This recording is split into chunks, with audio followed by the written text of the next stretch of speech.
everyone, and welcome to PRCA NextGen Scotland's first diversity, equality and inclusion event. So we intend for this event to be the first of many kind of DEI themed events that we will bring to you. But we thought a good place to start with this one would be taking a look at how we can make it a kind of central part of campaigns that we create, whether that's for clients or the organisations that we work for in-house. And, you know, this is probably something that we're all trying to do already, but it goes without saying that as communications professionals, diversity, equality and inclusion is an area that we should all be striving to kind of make a priority in every aspect of our work. But it's also important that we get these things right, and it's not just a quick afterthought once plans are already in place. So, you know, on that note, I am delighted to introduce you to three wonderful speakers who will each kind of talk about why DEI is important to them and the work that they do, as well as kind of share some experience and insight into the work that both they and the organisations they're part of are doing to help you know, people from all backgrounds to thrive and just kind of be more equally represented in society today. So firstly, we're going to hear from Beattie, who is managing partner and CEO, she's giving you away there, of John Doe Group, who will provide a kind of consumer insight into getting DEI right in your strategy. And we will take some inspiration, if you will, from her years of experience in working with some of Scotland's biggest consumer brands and events. Tennent's and Tea in the Park are just two of the big names that we can pull from that list, but there's many, many more. And then we will go on to hear from Sudha Singh, who is chair of the PRCA's Equity and Inclusion Advisory Council, who will take us through kind of what the council is doing to promote diversity, equality and inclusion at an industry-wide level, and just kind of help to make the industry somewhere that's much more representative of people from all sorts of backgrounds, and you know, help them be able to flourish in their careers. And then finally, we will hear from Barrington Reeves, who is creative director and founder of boutique branding agency To Gallus. And Barrington's going to take a look at some kind of campaigns where maybe the DEI strategy hasn't been quite right, or kind of maybe could have been done better, and we'll share some insight from his experience in working with brands about kind of how we can maybe try to get it right.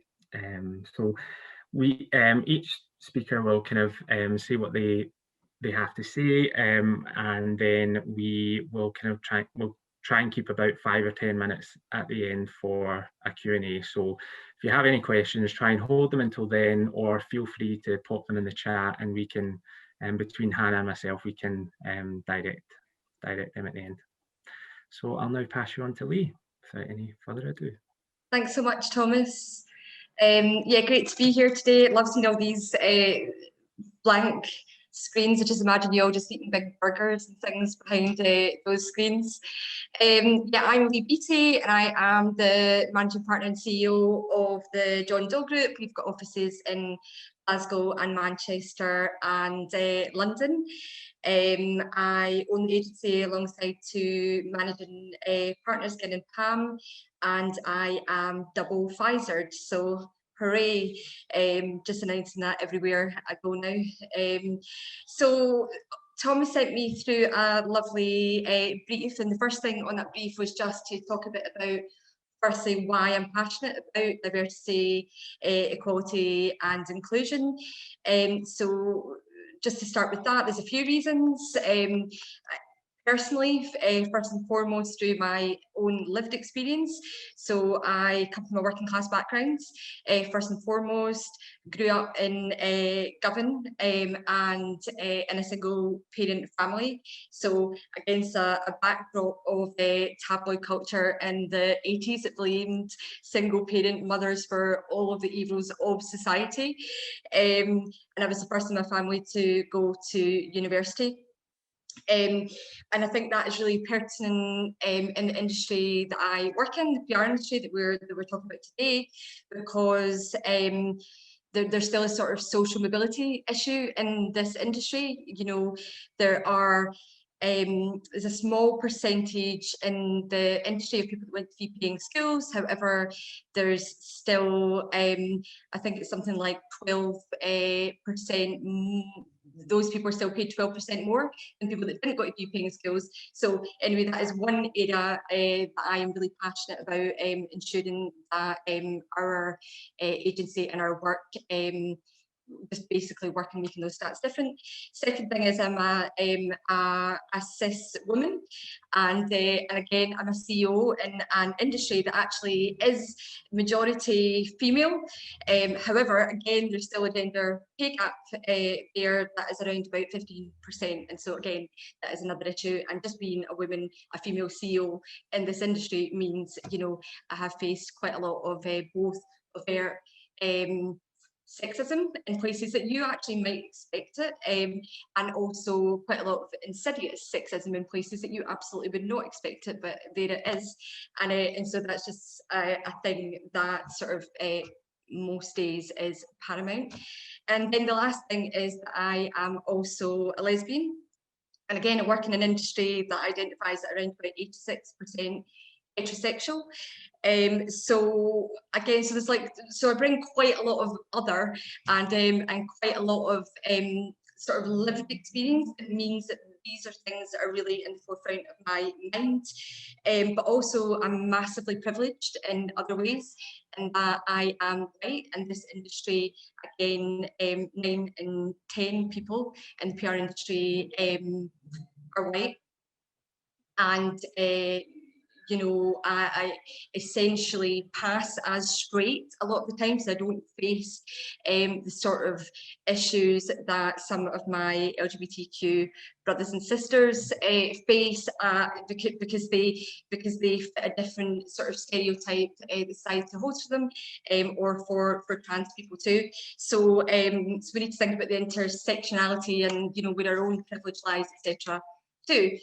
And I should have mentioned also there is an ethnic pay gap above the gender pay gap in the PR industry too. So, so for me and for my colleagues at John Doe, you know, we don't have all the answers. There's loads of things that, you know, that we're still learning and we're trying to adapt and get right.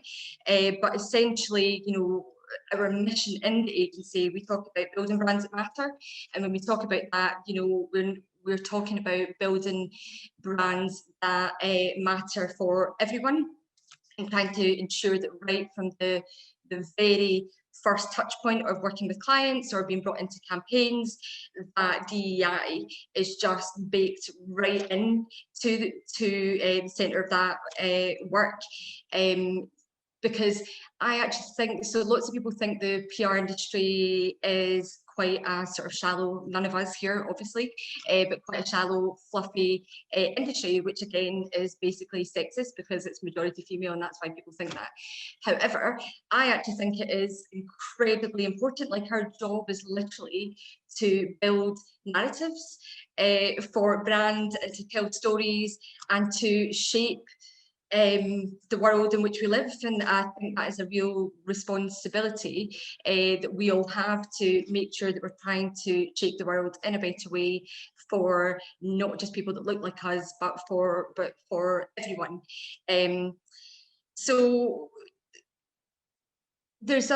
we have a kind of, I'm not going to go through all of it because I feel like I've been talking for quite a long time, but we have a thing at John Doe where there's sort of like 9 things in our mission that we try to think about to keep us guided in this mission of just being like a decent people, a decent agency, and doing good work. So I'll just talk about a couple of those, and I'm sure that Sudha and Barrington will have more to say than me in some of these things. So recruitment, just talked about the stats and the lack of diversity actually in the industry. So so for us, recruitment plays a major part of trying to make those changes. So, you know, right now, 20% of our team are POC, and also just over 20% of our team do identify as LGBTQ. And actually, in our London office, that goes up to 50%. But that has been a commitment that we made last year, which was to only work with recruiters that can demonstrate the action that they are taking to make sure that they're bringing a pipeline of Black talent. So we would not be working with recruiters who are only going to bring white talent to any job openings at all. And we always advertise all our roles through the Black Comms network too. The other thing is basically learning and listening. So I think the starting point is really like looking at, you know, I think last year for a lot of people in the industry, when everyone started talking about Black Lives Matters, everyone starting point to put their tile up, etc., and then really nothing happened. People put their tiles up and they did not a huge amount more listening and learning. So it's a thing that we tried to, what we recognised from that is that we all talked about the fact that we were not racist, but what we realised as an agency is we were not actually actively anti-racist. So it's all very well, everything that we were doing just felt like it was still coming from, like, we weren't actually the allies that we thought that we were.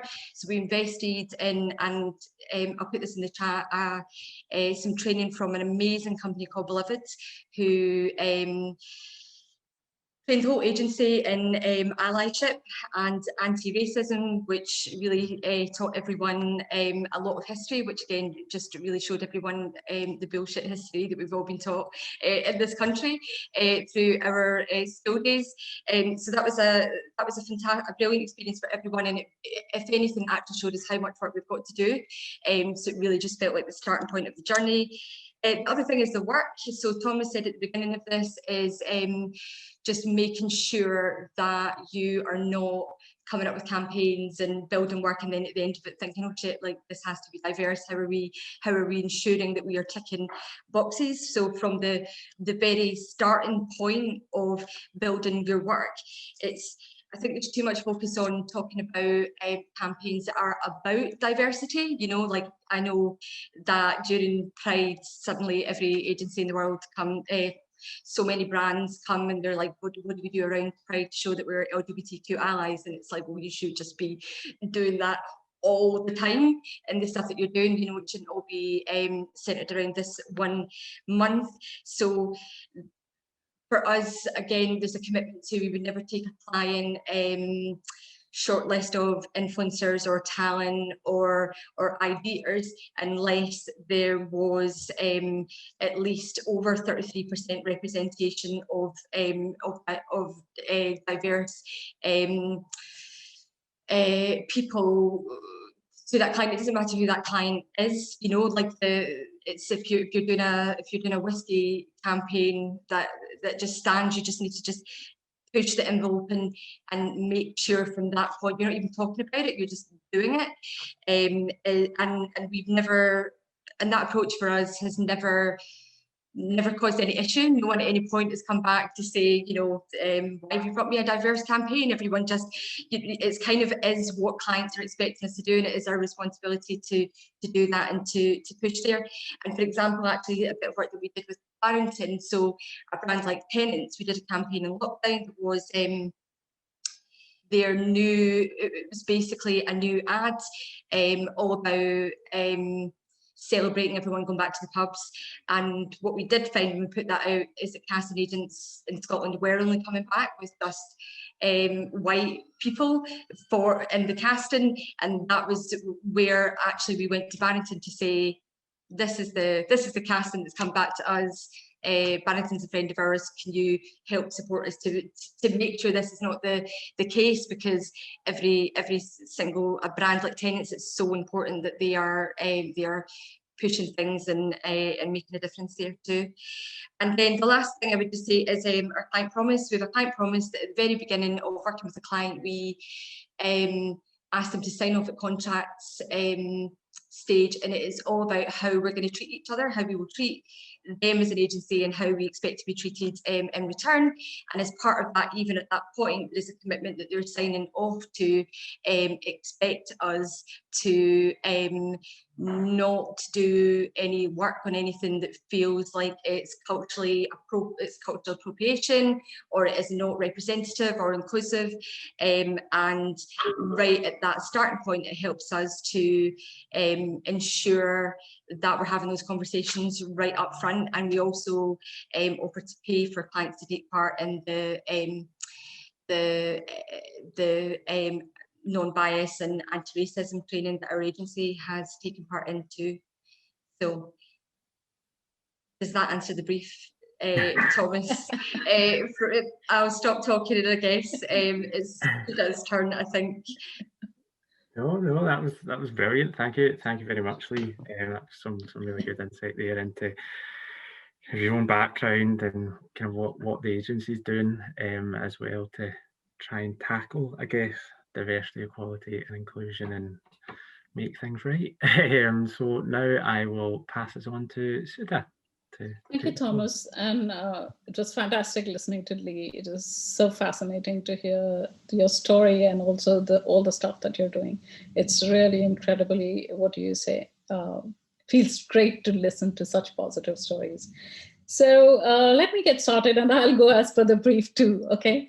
So we don't often recognize our struggles until they overwhelm and upend our lives as we know it. And this is because we are socialized, especially from the culture and the community that I come, we are socialized to be resilient, put our heads down and to get on with a job. Fear also drives some of that behavior. You know, speaking up hasn't always worked out for marginalized groups.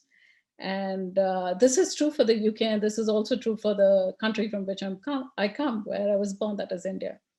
Last year, I launched my podcast called The Elephant in the Room, and I call it a curated safe space to have uncomfortable conversations about the pervasive inequalities in society and in workplace. Now, how did I get the idea of the podcast? The idea of the podcast was born from my sense of conflict about my own identity and myself and the concept of privilege, fueled by my need to understand how my overlapping identities and experiences had impacted and would continue to impact my life chances. And this is me, I'd say in 2018, someone who's an older woman, someone who is a brown person in the PR industry in the UK. In 2018, I was forced to opt out to actually, I didn't choose it. I was forced to opt out. And I decided to use that time to find my own purpose after I hit a professional wall or roadblock. 26 years of having worked with some of the biggest agencies and brands, and I was unable to open any doors for myself, no matter how I tried. It was a hugely demotivating, dispiriting sort of experience. But I decided to use that time to actually learn. I'm that sort of person. So, okay, this is what has happened to me. Why did it happen to me? And for the last 3 years, I've been learning. I went to INSEAD, I became a trained EDI trainer. I read books, I went to workshops. I did everything I could in order to empower myself with knowledge and facts so that I could challenge people and so that I could help to change the status quo and so that I could help others who may in the future be in my position or people who are already in that position. We don't recognize other people's challenges until we hit our own challenges. However, it was a very liberating experience. What this did to me is that, I discovered a purpose that was beyond, my work, my family. It was, about things that I'd aspired and dreamed about doing for a long time, but I never had the time to do. And suddenly I was so committed to it. And I thought, okay, I'm going to be more intentional about, this change that I want to see, this, equity and inclusion that I want to see. I'm going to challenge agencies. I'm going to work up. I'm going to call out people. And I'm also going to share best practice. It's not always about shaming people. I'm also going to tell them this is the way you can do it. And this is how you can move forward. So I've become more intentional in my second innings, and I have found my purpose, and I want to change the status quo. And through the work that I do in my consultancy that I launched last year, the Purpose Room, and my podcast, I have put myself in a situation where I'm uncomfortable. And while I've spent, like most PR practitioners, you spend your life advising chairmen and C-suite on how to be visible and how to be authentic. It doesn't come naturally to me. I'm an introvert. But this is good discomfort, and it has helped me to understand that being uncomfortable is good. It's not a bad thing. It helps you to learn, and it helps you to change things. So I think this was a huge life lesson for me. Why is it important for the PR industry? A recent Guardian report mentioned that women are unlikely to catch up with men on the FTSE 350 board before 2036. And there are just 15 female CEOs on the top 350. And let's not get started about race and ethnicity and the numbers on that. And this is not just UK, it is across Europe. Europe is slightly better. Even the US is very, very bad on this. But in 2021, the drivers for equality and equity have changed. The past 12 months have added a sense of urgency and accelerated conversations around equality, equity, exclusion, and diversity, and what it all means. And this is, of course, been propelled by Black Lives Matter and the pandemic, and because everyone has been able to see, we are visible to each other, we are seeing what is happening everywhere. More and more organizations have been keen to, align their core purpose to broader societal needs and respond to societal conflict. The huge transformations that are taking place are a result of that. And they recognize that at some point in time, and I think there is a broad consensus that there has to be some point in time where it has to become unacceptable for marginalized groups across the world to constantly struggle to make themselves heard, or to live to their potential, or to work to their potential. As an industry, the PR industry has a lot of work to do before we really are representative and reflect the societies in which we operate. Progress has been glacial. But like I said, we are that unique moment in time when, people, leaders, and organizations are amenable to change. And so they'll sort of help us in this process if you're really interested. For the PR industry and for the EIAC, as we progress conversations on equity and inclusions for ourselves and clients, we will continue to champion an intersectionality-driven approach to inclusion and belonging. Because if you just consider people in their silos, it often actually exacerbates inequalities. You cannot see race in a silo, you cannot see LGBTQ in a silo, you cannot see gender in a silo. So consideration of intersectionality is essential. It should be the foundation of any design. We recently rebranded the PRCA Diversity Network and have changed our name. We are now called the Equity and Inclusion Advisory Council. We spent some time thinking about, deliberating on the name change. The name reflects our purpose, who we are, and what we're trying to do. So why the name change? And this is because, for the longest time, organizations have been focusing on diversity as a way to correct institutional and historic inequalities. Referring to people as diverse, actually others, those who don't belong to dominant and privileged groups. The fact is that the world is diverse. We're all diverse. So, that's not something that you're working on. So diversity had to go. We want agencies to focus on equity-inspired designs for bringing about that change, to creating equitable workplaces where talented people can thrive no matter where they come from or what they look like. This will require organizations or agencies to actually identify the problem areas. And it is not helpful at all if they are determined, as there have been a lot of organizations have been so far, to treat everyone equally. You cannot treat people equally because their experiences are different and where they come from is different. So inclusion, of course, is an outcome and has diversity at its core. Do people feel valued? Can they bring their true self to work? What is their experience of the workplace? Do they belong? When we talk about equity, what do we really mean about equitable workplace?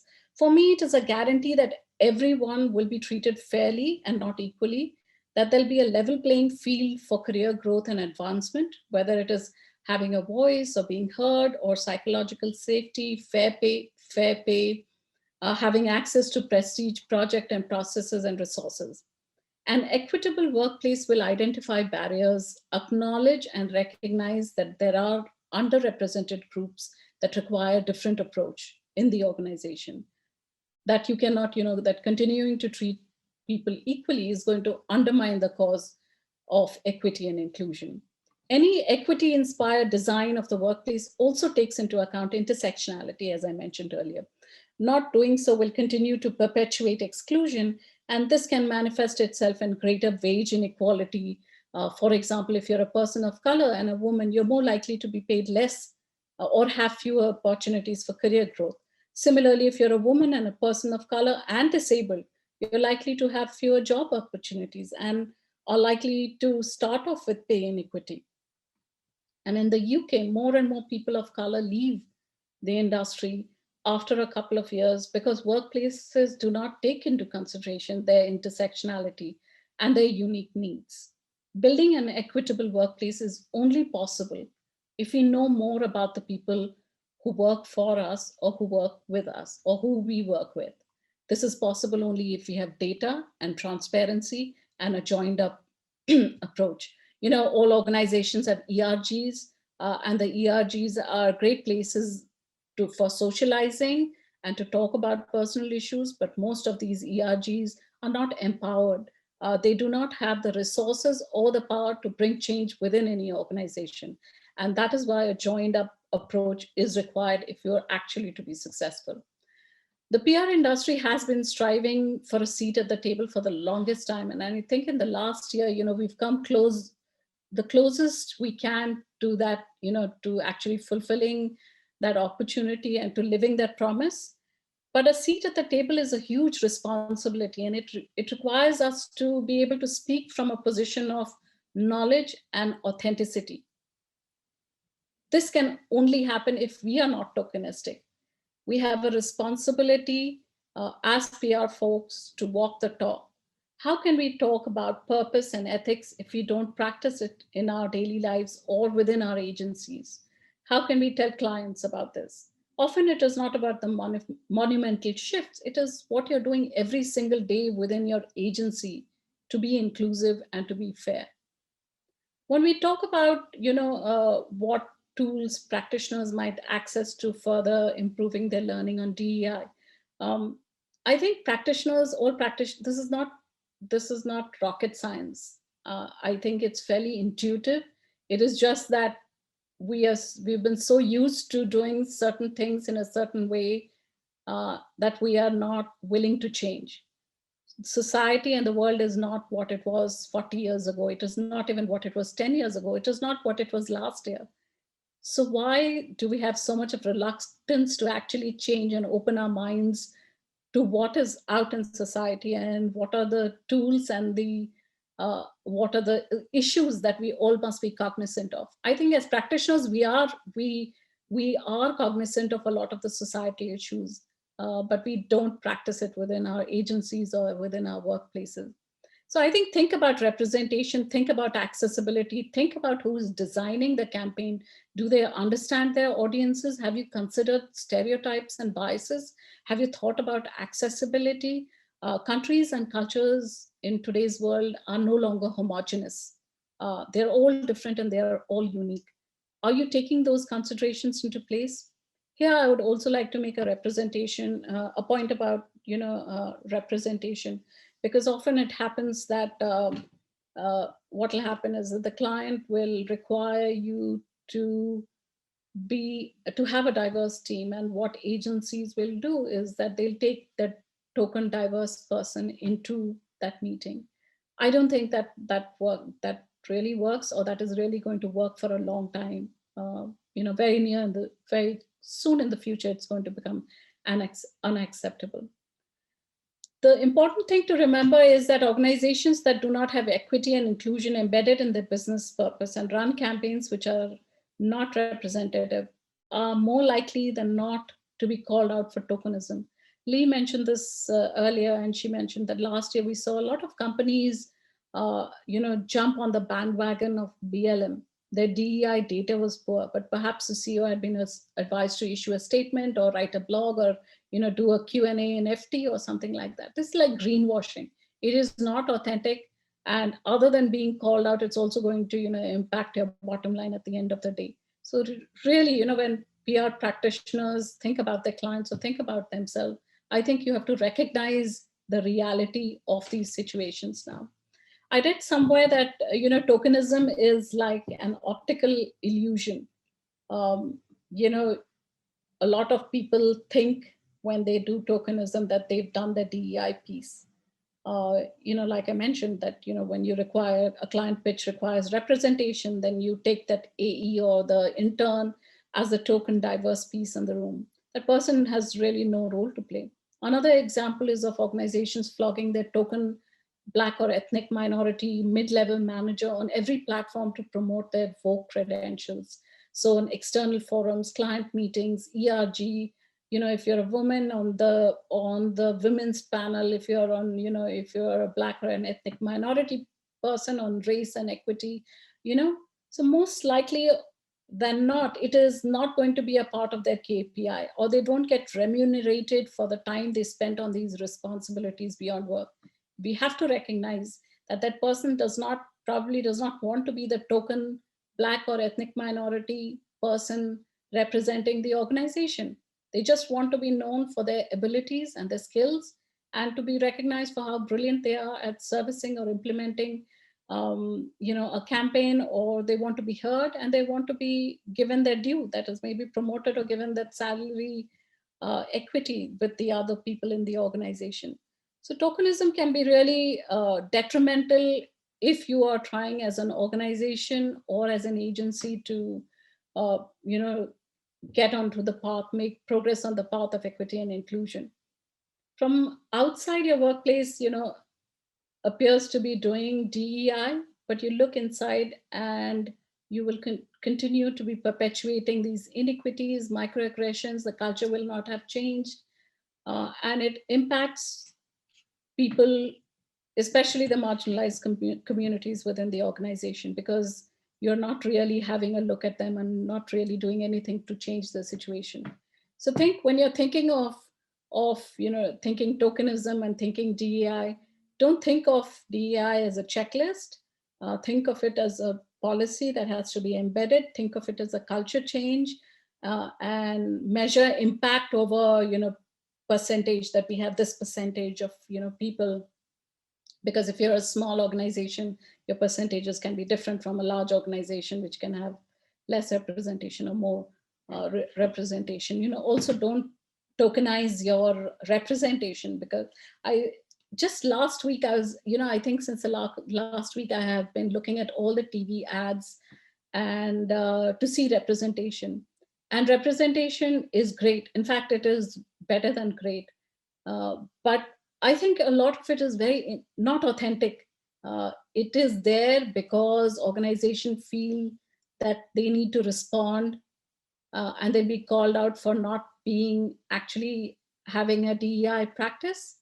But it doesn't stand true, because if it is, for example, I don't want to name names. There are a lot of names that you can name, but I don't want to use this forum to do that.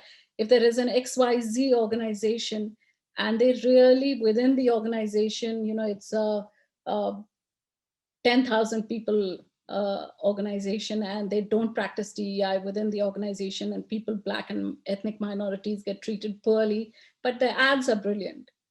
That doesn't work at all. And I think that is something that we should recognize. And also the other thing on representation in media is to remember that, when we have ads and they show people in those ads, it doesn't mean that society is reflecting that change.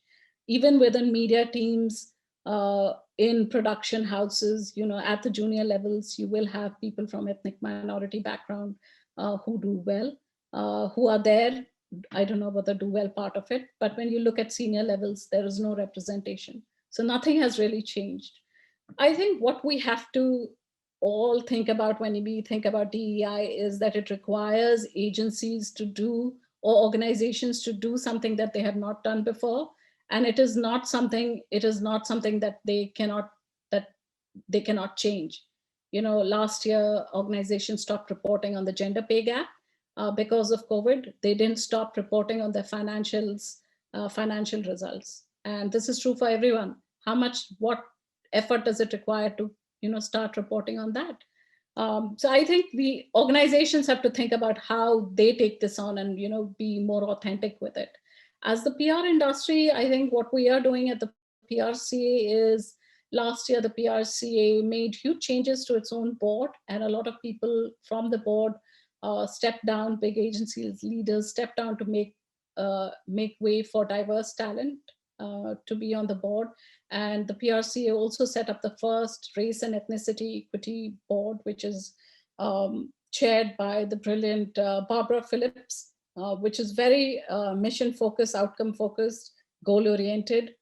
And they've already done a lot of brilliant work in the year that they've been around, on the ethnicity pay gap. There are guidelines on the ethnicity pay gap that they have created. There is a lot of material that has been created by Reeves. And the other thing that they've recently launched, that I'm a member of Reeves, I don't know why I'm saying that we have launched, is the mentoring scheme called PRISM.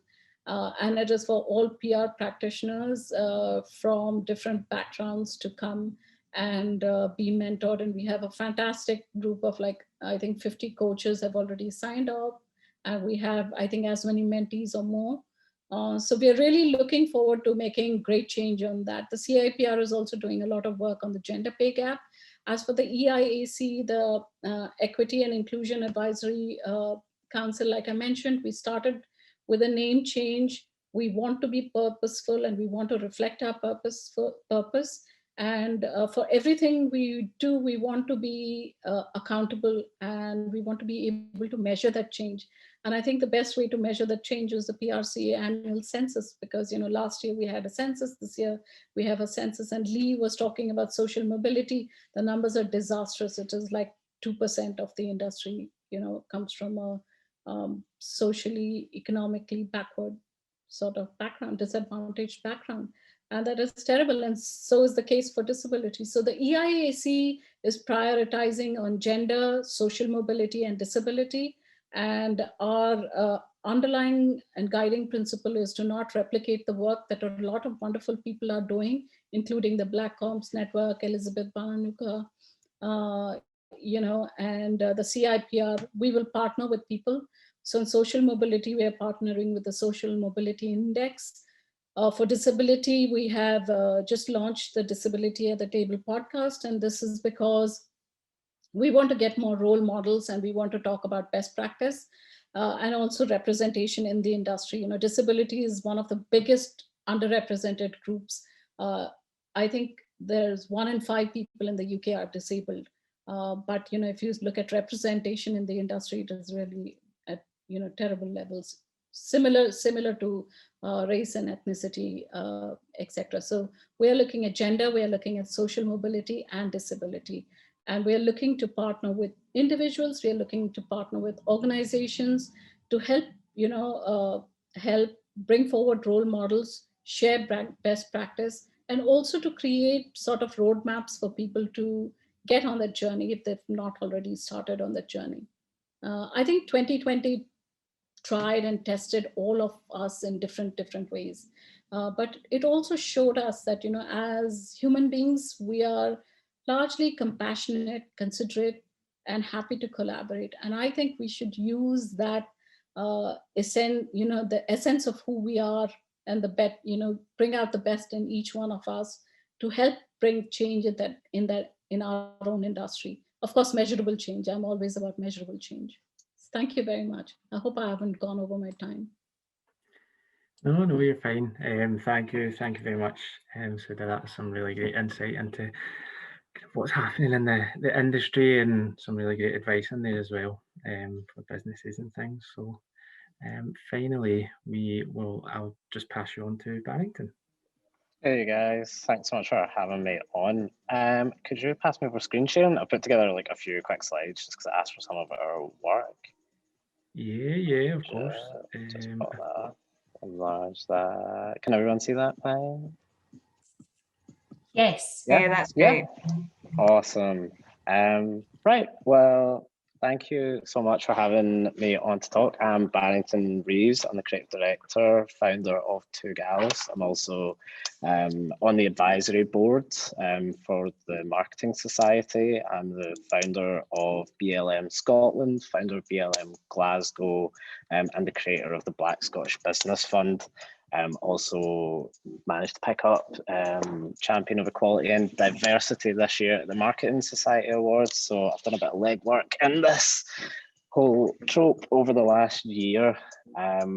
So why is diversity and equality important to us, or to me even personally, before I move on to us as an agency? I grew up in a working class background in Coatbridge without 2 pence to rub together as a young black guy to a white mother, to a single parent family. It was not the easiest route to get to where I am. I probably had every wall thrown up and door closed on my face that could have been possible. I think kind of growing up through my situation, through my lived experience, the one thing I always wanted to make sure of was that wherever I could, that I would open doors, leave doors open behind me, and never pull up a ladder behind me, and always leave a seat at the table for anyone else who wanted to join.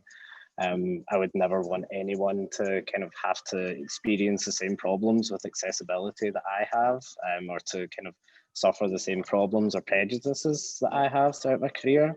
So really, as my career has progressed and I've been given more and more responsibility within the industry and been looked more towards as a kind of steering point, I've always wanted to make sure that I can kind of pass some power down and help create easier routes to success for people who are in the same position or in adjacent positions as me. As an agency, as Gallus, I feel that we're quite uniquely placed in the industry. I say that we're one of the youngest, collectively the youngest agency in Scotland, and I say that meaning more amongst the bigger players and the international agencies. Everyone in our agency is 30 years or younger, and I think just due to that, we really do tackle kind of work life involvement in social issues in a very different way to a lot of other workplaces. We really always try to use our position and our platform and our voice to create possible social change whenever we can. We really want to create the social industries that we want to be part of and that we think should exist in the future. And the only way that I can really see of doing that is to lead by example. We have a really strict representation policy in the studio when it comes to kind of hiring for jobs, and as I'll go on to talk about, mainly around kind of campaigns and advertising, because I think that is a bit of a pain point. We also are, and myself, the creator of the Black Scottish Business Fund, which was a private fund set up in the wake of BLM last year, which offers kind of private, which offers small grants, mentorships and coaching to Black, minority, ethnic individuals in order to help them kind of realize their goals and bring what they want to do to life. So I kind of, in the wake of BLM last year, I really wanted to create some measurable change. We'd seen so many people, so many companies stepped out and said, oh my God, like we're so actively anti-racist. We care so much about diversity and inclusion. We care so much about all our customers. But like Lee said, when those tiles disappeared, very, very, very little of it materialized. We've seen so many promises. We've seen so many campaigns, and everyone rolled out their token Black guy to the front of the store, and they all hired Black models for a couple of months, but it filtered down pretty quickly back to where it was. So as an agency, we are really kind of actively trying to change that. We really actively want to be part of the change that we see. I do think massively that this is a generational thing. I think the landscape around diversity and inclusion has changed so rapidly. I mean, 10 years ago, we were only just starting kind of talks about body positivity and it being okay to show someone that wasn't a size 6 or 8 in a campaign image. So I really do actually kind of feel for those people who maybe have been in the industry for 30 or 40 years, because it is a curve that like it's changed at an unprecedented rate. I don't think anyone could ever have expected this, and we are really battling against a total change in perception, a total change in like even identity to some people. There are whole new types of self-identity, sexual identity, gender identity that didn't exist that are now being kind of really pushed to the forefront. And I think actually when we start to have this conversation about tokenism and authenticity, I actually do think that it's maybe pushed to the forefront a little too much, and actually to the detriment of those people who are in those marginalized communities. I think that a lot of companies and organizations are trying so hard to represent marginalized people that they're doing it to their detriment by not representing them authentically. So speaking a little around some campaigns, I was asked mainly to talk about bad campaigns and ones that I think haven't quite hit the mark. To be honest, I feel like I would be here all day if I'd done that. So I'm going to talk about a few that have done it really bad. And then I'm going to focus more on what's right, what you can do right, and how to build an authentic campaign. So who has got it wrong? I mean, I think pretty much everyone has got it wrong. Realistically, if you dig into it, if you throw me a campaign and say, you think we really got this right, man, like I will pull out the facts and figures. I'll look at your board. I'll look at your employees. I'll look at tweets that people have sent, and no stone will be left unturned. I think everyone has kind of come under the firing line here, but let's face it, there are some pretty shockingly bad ones, and they seem to have a few common threads in them. Brewdog, as usual, not quite getting it right. With the beer for girls, Pepsi with Kendall Jenner solving obviously all of our humanitarian crisis and human rights issues with a can of Pepsi. Dove, when they had a woman so eloquently, a black woman, remove her brown t-shirt, and as it comes off, she turns into a pristine white woman, a cleanly washed woman as she should be.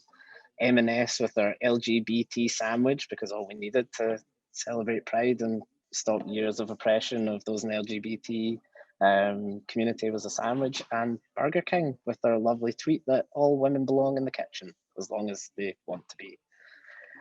I think all of these, oh God, don't even get me started on this. I forgot to put that in there. And then a prime example of what happens when you have a marketing campaign go out and no one from any of these marginalized communities sitting in the room to approve them. So to me, all of these things really do stem from, all of these problems stem from one very simple thing, and that is not having voices around the table who need to be there and enact these campaigns and speak to the experiences that you're trying to display. So often I've been involved in conversations where it's 4 or 5 people, white people around the room talking about how they can make the best campaign and why it should feature someone who's disabled, why it should feature someone who's gay, why it should feature someone who's black. And none of it is done from a point of authenticity. It's all about trying to drive sales and trying to drive this idyllic version of this world that brands have been kind of forced into a corner to show that they should display. So rather than all of that, I think what we should really focus on is what makes a good campaign. I think there's so many things that make up a bad campaign, but the things that make a good one are so much more important. Now, these focus around 3 main things for me. Authenticity, like if you're trying to display something, is it true to who you are? Is it true to your market? Is it true to your company? Is it true to your experiences? The voices around the table, I think that makes a massively huge difference to any campaign. I think it's very obvious when we see a campaign that involves any sort of person who's from those communities, right down to little nuances like what they might wear, how they might talk, how a script's written, what are they eating, what are they wearing. And often these decisions are made above the head of the people who are actually going to be part of those campaigns. So many times I've seen a footwear campaign being styled by like a kind of older white person, not quite getting it right, or a script's been written and you can just tell when someone isn't speaking with their natural voice. And then cultural impact. So what do I mean by this? Like, if you want to profit from moving into a new demographic, and this is something that I speak about quite a lot on LinkedIn and is often met with different responses, is the difference between wanting to kind of create a cultural impact or just profit from a new demographic. And I think companies need to at some point be very upfront and very clear. If they simply want to create these campaigns and feature these people, they don't really want to be a diverse company. They just want to earn the black pound or the gay pound or the disabled pound. And I think that's a very frank conversation that we as marketers and campaign designers have to have with ourselves and have to have with our clients. I think even some of the biggest agencies with the best intentions can fall victim to this, because sometimes we get ahead of ourselves and we want to create these amazing campaigns, but sometimes they're just not created for the right people. So I think if you are going to create a campaign that is diverse and features people from these demographics, you need to make sure that you're having a positive cultural impact back to those people. Now, luckily, I think there's actually far more campaigns that more recently are creating amazing work and creating amazing kind of culturally influenced work. The work by Wyden and Kennedy over and over and over again for Nike, I feel goes above and beyond. It's perfect, if you ask me. You can look at any of their Play New campaigns. Their Nike I'm a Londoner campaign, which is featured here on the right, I think is just probably one of the most perfectly culturally captured campaigns ever. It features no tropes at all. Every single person in that is a real person who plays their sport, who comes from a marginalized community. And it goes right from a girl who plays tennis on like a council estate court, right up to your kind of West London posh boy who's rowing. And I think it's great that they actually show the breadth of the community in there. It features real cultural heroes. It features rap artists. It features footballers, but it pairs them with the lived proper experience of people who play those sports in a real way. And I think when you see how those people act on camera, you can really get a sense that it's been done right. And I think that is in part because Wyden and Kennedy really do their research when it comes to doing these kind of things, but also because Nike as a company are very culturally on the pulse. It's right for them to enact this type of campaign right up through Nike's senior management levels. There are huge amounts of diversity. They really focus on culture. They really focus on nurturing talent, accessibility, and making sure that the right voices are always around the table, and that translates well. I think a few other campaigns that are starting to do it really well now. We're getting into the realms of alcohol, starting to do it really well now as well.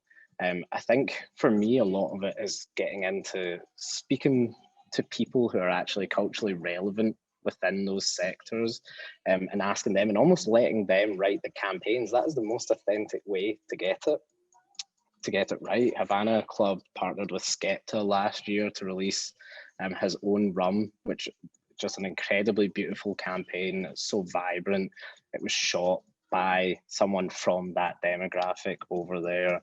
It featured a lot of kind of dancers, movement, music. And when you burrow into the creative, you can really see the depth that they went to make sure that they were getting the right people to do this. I think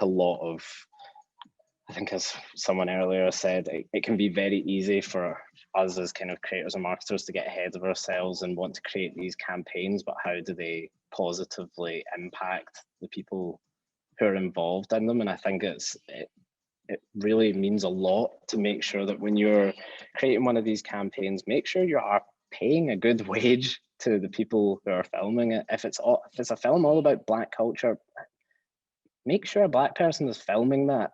Make sure a Black person not only is filming that, but is getting paid well to film it. If someone is casting, make sure they're paid well. Make sure they have the experience. There's no reason why the cast and crew on something like this shouldn't be well paid and shouldn't be as well researched as the people who are kind of at the head of the campaign or the so-called hero models.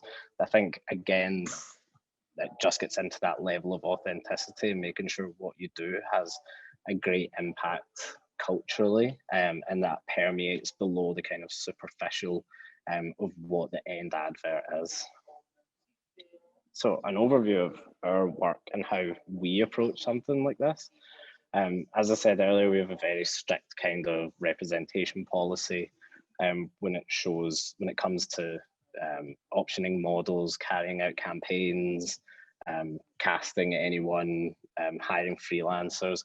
We actually always go for a diverse model first and then option on someone from a kind of prevailing demographic. So if we option a job, we will always firstly put forward a Black model or an Asian model, South Asian model.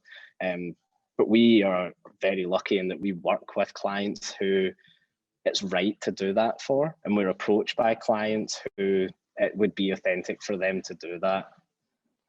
So some of our work for Track Bags, Dewey World, a cultural movement down in London, Milk and Honey, who create some of the coolest grills you've ever seen in your life, and ACT.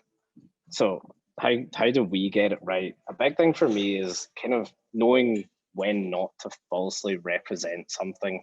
I think is really bad of us, and it feeds back into the nature of what we as an agency, and I hope what we as an industry now are trying to undo, is kind of paint this idyllic image of a world. We actually don't have a massively diverse country.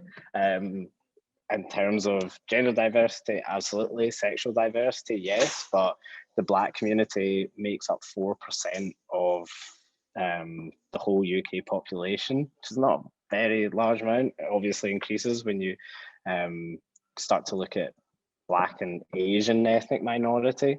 But obviously, being involved in BLM, I'm mostly contacted from the kind of Black community side of things. So I do think it really has to be approached in a very sensitive way. I think we need to make sure not to falsely represent an industry just on the basis that it would be nice for people to be seen in those type of campaigns. I think instead, if someone approaches you for that type of campaign and they want to kind of throw a Black person out into the forefront when actually there's hardly any Black people in that industry, we should look more about what that company could do to increase accessibility, or to kind of create pathways into that industry, rather than just pretending that it is an amazingly diverse industry, and when they get in there, they'll be super comfortable and they'll be super happy, because oftentimes that is not the case. And by kind of falsely representing, you could almost set someone up for a bit of a shock or a bit of a failure. So yeah, my kind of go-tos are just always to be authentic, and that is done by speaking to people who have lived those experiences, speaking to people from those communities, being real. I think a lot of us need to kind of sense check our ideas sometimes. I think it can be very easy to just paint something that's really beautiful, but let's not do that, because I think it just feeds into that idea that maybe we're a little ahead of where we are, and knowing when to say no. I think it is very, very important that we don't just falsely represent people, and no matter how much a client pushes us, it's one thing that we've always been very proud of, is that we will say no if we think something isn't authentic or isn't right for a company to do. I think it is our responsibility as marketers and as people who essentially decide what the world sees, that we do that in an authentic way. I can't count the number of times that I've had to kind of sense check something or ask a client if they want to have got drag queens or someone that's Black, and asking them, okay, but why is that right for you? And I think it's getting to the time now that we as marketers and creators, we have to start asking those harder questions to our clients, even if all it does is prompt them to examine their internal practices, their hiring, their diversity, before they start kind of painting this ideal picture of themselves and putting it out to the world. That's all from me, so I'm going to stop screen sharing. Thank you. That was great. Thank you. Thank you very much. No, that was brilliant. Thank you so much. I think a few things that stood out for me there were the whole cultural heroes are real people, and I think it's just making it so authentic, and it's something that basically is, you know, underlined why brands should do something. So that was really insightful. And I think from an agency perspective, Lee, you kind of touched on it as having that conversation with your client about what is right for them and why they're doing it. And I found it really interesting around how that's even written down to the contract. So it was so good to get insight from across the board. I'm conscious of time, everyone, but has anyone got a few questions that they were keen to put forward? I think we did get a couple in the chat, which I think Lee and Sudha kind of between them answered, but if anyone's got any others that they would like to ask, then please do shout out. But yeah, I was just going to say, very much echoing kind of what Hannah said. You know, I completely agree with everything that kind of Barrington was saying at the end there about, you know, making sure you are kind of speaking to people who are part of the communities that you're trying to represent, and also kind of what both of you said, both you and Lee said, kind of in terms of the having actual rules in place, you know, at an agency level is amazing. It's perfect. It's exactly what you kind of need. It gives you something to work towards, and it's a bit like what Sudha was saying, having you've then got something measurable to make sure that you are making an effort and you are kind of trying to do it right. So, yeah. Absolutely. I thought that was really good. I was just going to say one thing that Barrington talked a lot about, authenticity, and sometimes brands overthinking it and coming in. I completely recognise that. Can we have a drag queen in this? Come in, you're like, why? Like, my dream is actually, it's not those big moments. It's just more ads to just show really boring lesbians buying hobnobs in Tesco. Like, it's not like, it's like we don't need, you know, we don't need big moments that's talking about, you know, rubber being flamboyant. It's just, it's all the little boring. Yeah, I think people need to get out of kind of caricaturizing people. Yeah, that's and exactly there is always this trope of like, if we're having a Black guy, like, it has to be super cool. It has to be like so stylish, and maybe he can dance and then he can rap, and you're like, why can he not just like work in IT? Like, sometimes, that's exactly it. Sometimes it just needs to be real. Yeah.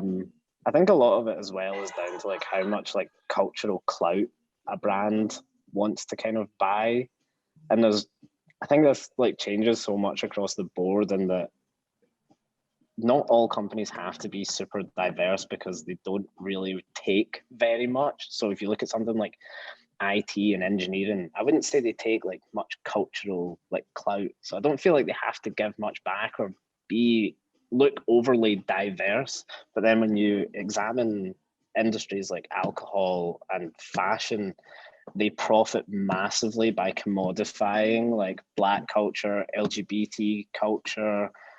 So I think it's really important to examine like, who are the people that are profiting so much and kind of using the image of those people and those demographics to sell. And to me, those are the ones that we need to pressure to make sure that they're doing it authentically, that they're giving back, that they are kind of getting into those communities, that they're creating accessibility. So there is definitely a massive sliding scale. Like, I don't think all industries need to be pressured in the same way around the same things, but especially in advertising, I do think it is great to really examine like those people who are like, if you sold 100,000 bottles last year because you were selling at rap concerts, then you better be doing something to help people who are in marginalized communities who are from like the Black communities, who are the people who are making that music. Like, make sure you're feeding back into it and creating a circular economy. Don't just profit from them, characterize them, and then boost off. And that's, again, I think that's when we see companies like Nike and Red Bull doing really great things, because they don't just create these amazing campaigns and experiential kind of marketing experiences, but they do, I think they know how much they take from those communities, and they are very quick to kind of give back and go above and beyond. And I think that's something that we could all look at how we could do for our clients.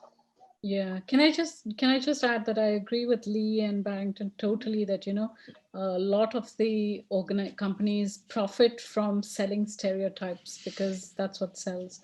But on the IT stuff, Barrington, I just like to flag that IT companies have a huge influence on marginalized communities because of the technology, you know, who uses that technology. Everyone uses, you know, if you look at mobile, fintech, mobile tech, everyone uses it. And often there are no diverse perspectives because the industries are not diverse themselves. But they profit hugely from, you know, whether you talk tech or telecom, they profit hugely from everyone actually. Yeah, I mean, they're almost commodities these days, aren't they? Absolutely, absolutely. They are commodities. Great. I can see it, Lisa. Have you got a question? Sorry, I see the wee hand up there. Hi, were you asking me? Yeah, sorry. Yeah, that was my me hand. Sorry, I actually wanted to add to the conversation. I just wanted to say thank you. I'm here. I also sit in the Marketing Society boards. I'm an honorary fellow, and I chair some of the Star Awards panels. So I judge some of the work, and I'm here to learn because I'm heading up a diversity stream for the Marketing Society on disability, and so I've learned a lot from listening to these other perspectives. So thank you for that. But I wanted to just add one thing, because I've lived in Asia for 20 years and I speak 4 languages. And although I'm an old white lady, I've been held up at gunpoint 3 times. I've been through numerous military coups. I've got more transgender friends than you've had hot dinners, because I live in Thailand a lot of the time, and would like to think I'm still cool. So what I do is I hang out with Lee quite a lot, so that I can try and get some of Lee's coolness might kind of come over me. But the one thing I did want to say was just a slightly different perspective from being outside the UK, which is the empire is real. And although we're talking about experiences, you know, maybe Black British experiences or Asian British experiences, and I'm sure, Sudha, you'll have a view on this, we mustn't forget that we're North European and North American voices and culture kind of are pushed out into the world through entertainment and therefore through advertising. And so, you know, somebody's experience of being from a certain culture here will be very different from what their experience is if they're in another country. And Asia in particular, which is where I live most of the time, kind of, they exist, and that's like 2/3 of I can't work it out. It's a lot of people.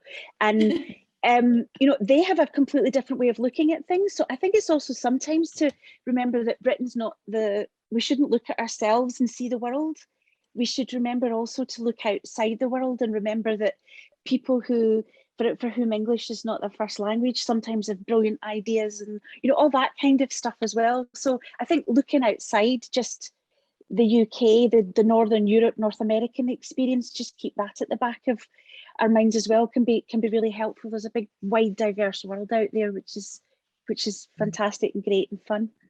Absolutely, that totally goes back on that kind of Skepta Havana Club thing that I posted. If you, I don't know, you maybe want to check it out after. I've seen it, yeah. Him going to there and like eating the food and like checking out the traditional dress, and yeah, like it does, you just end up with such a more colourful, vibrant campaign when it doesn't just contain what we understand as the world or what we understand as diversity. I think if you look at the PR industry, when we talk about best practice or when we talk about case studies, these case studies are often very Western, right? You'd never think of something that happened in India or Bangladesh or Burma or Philippines or, you know, some other country, Japan, as being one of the best case studies in this area. Because for some reason, you know, the North is driving all the conversation. There's a professor, Jonathan Wilson, I don't know if you know of him, Lee or Barrington. He teaches marketing, I think, brand and marketing, and he's written a book on halal marketing. And the reason he wrote that book is because he talks about how branding comes from, North and European ideas, and generally from one type of perspective, and does not take into account different perspectives. And I think that's what we have to do, just open our minds and actually try to listen to people, give them a chance to speak up and listen to their view also. Yeah, I think it's bang on, and be willing to understand that you might be wrong and not be defensive in those moments. I think that is such a big thing, is to just leave any defensiveness and just lean right into it and listen. Yeah, I think the next debate should be about how, as a society, we've become very defensive as individuals. Yeah, because it's the whole Twitter culture now. It's like everyone takes everything personally, like it's personally about you rather than a much bigger conversation that you need to. Yeah. Well, I am going to have to actually go, but this has been so great, Thomas and Hannah. Thanks so much for organising it and putting together. I was going to say such a good panel, but I shouldn't say that about myself. But, No, thank you everyone so much for joining. Yes, thanks everyone. Thanks. Thank you. Thank you everyone. It's been brilliant. Thanks, guys. Thank you. I'll be in touch outside.